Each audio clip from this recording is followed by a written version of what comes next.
आदरणीय बंधुओं, माताओं व मेरी प्यारी बहनों, राधे राधे।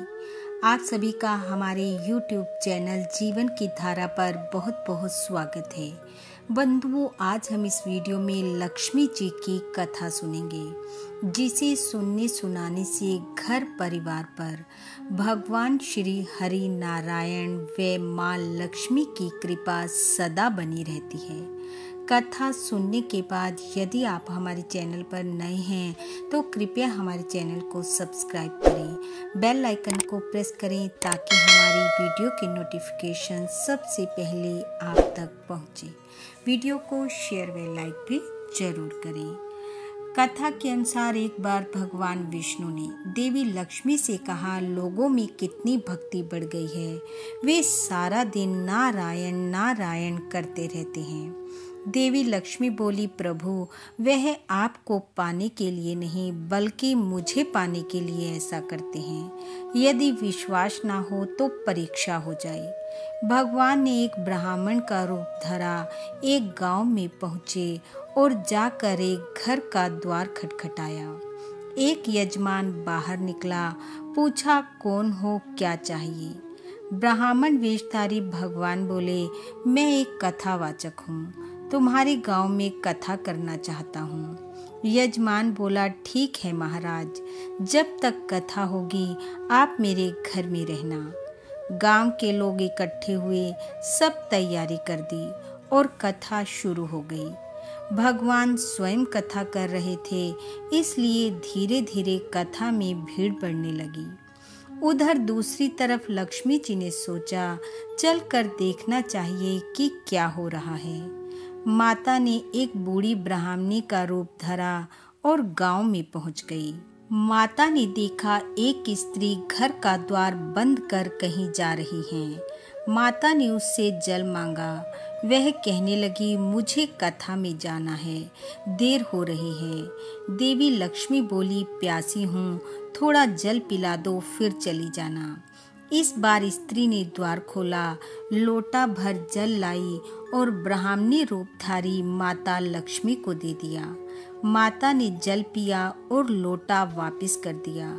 जैसे ही उस स्त्री ने लोटे को हाथ में लिया तो देखा वह तो सोने का हो गया है। वह बहुत हैरान हुई कि लोटा जब दिया था तो स्टील का था, वापस लिया तो सोने का हो गया। ये तो कोई चमत्कारिक माता जी हैं। अब वह स्त्री कहने लगी, माँ आपको भूख लगी होगी, भोजन कर लीजिए। उसने सोचा, यदि ये माता जी भोजन करेंगी तो भोजन करने वाले बर्तन भी सोने के हो जाएंगे। देवी लक्ष्मी ने कहा, नहीं बेटी, तुम जाओ, तुम्हारी कथा का समय हो रहा है।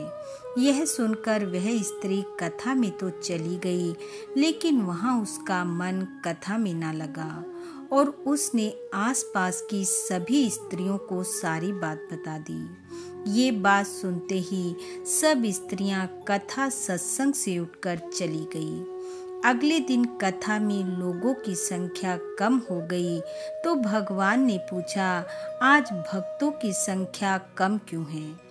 किसी ने कहा, गांव में एक चमत्कारिक माता जी आई हुई हैं। जिस बर्तन में भोजन करती हैं, दूध जल पीती हैं, वह सोने का हो जाता है। इस कारण लोग कथा में ना आकर माता जी की सेवा में लगे हुए हैं। भगवान समझ गए कि लक्ष्मी जी का आगमन हो चुका है। इतनी बात सुनते ही जो यजमान सेठ जी थे वह भी कथा छोड़ चले गए और पहुंच गए देवी लक्ष्मी के पास। जाकर कहा, माता जी, मैं तो कथा का आयोजन करवा रहा हूँ और आपने मेरा ही घर छोड़ दिया। माता लक्ष्मी बोली, यजमान, मैं सबसे पहले तुम्हारे ही घर आने वाली थी, लेकिन तुमने अपने घर में जिस कथाकार को ठहराया है ना, वो चला जाए तभी तो मैं आऊँ। यजमान बोला, बस इतनी सी बात है, मैं अभी उन्हें धर्मशाला में भेज देता हूँ। जैसे ही भगवान कथा कर यजमान के घर लौटे तो यजमान बोले, महाराज, आज से आपकी व्यवस्था धर्मशाला में कर दी गई है। भगवान कहने लगे, अभी तो कथा के 3 दिन शेष हैं, यहीं रहने दो। यजमान कहने लगा, नहीं महाराज, आपको जाना होगा, मेरे घर कोई मेहमान आने वाला है। इतने में ब्राह्मणी रूपी देवी लक्ष्मी वहां पहुंची और बोली, यजमान आप जरा बाहर जाइए, मुझे इनसे बात करनी है। यजमान के जाते ही देवी लक्ष्मी भगवान से कहने लगी, प्रभु अब तो मान गए ना।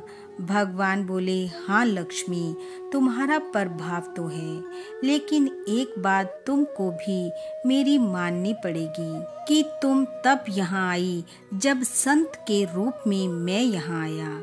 अतः हे देवी, संत जहाँ कथा करेंगे वहाँ तुम्हारा निवास अवश्य होगा।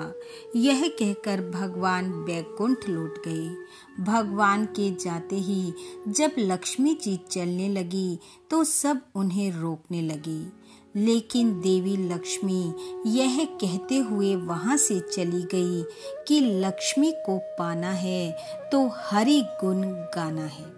बोलो लक्ष्मी पति श्री हरि नारायण की जय। बोलो भगवान विष्णु की जय।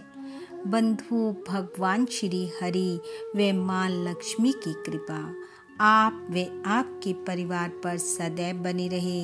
आपका घर आंगन खुशियों से महकता रहे। इन्हीं शुभकामनाओं के साथ आप सबका बहुत बहुत धन्यवाद। राधे राधे।